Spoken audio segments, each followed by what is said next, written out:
तो चंदन के प्रकार के हिंदू धर्म में 4 प्रकार के। और कैसे कैसे चंदन का करहावे इंदी बिंदी, का करहावे आड़े, का करहावे चीरे फाड़े और का करहावे ठाड़े, 4 प्रकार के। और 4 ठन चंदन लगा के साधु संतमान भगवान की पूजा करते। तो पहले नंबर के चंदन का कर पार्वती के इंदी बिंदी, शंकर जी के आड़े।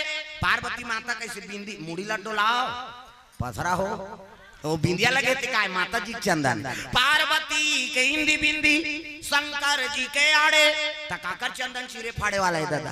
रामचंद्र के चीरे फाड़े, ये देख मोर पसीना में बहा गए। ऐसे ऐसे तो ऐसे नहीं लगा था। हाँ ते चंदन काबर लगा था दुनिया के मन पापड़ थे के उन फैशन बारे एक गुरु बनावे तहन गुरुजी मस्तक में देवताल बैठार देते। एक ठन डंडा राम जी, एक ठन लक्ष्मण, बीच में लाली है सीता मैया और नाक के गड्ढा में बैठे बजरंग बली।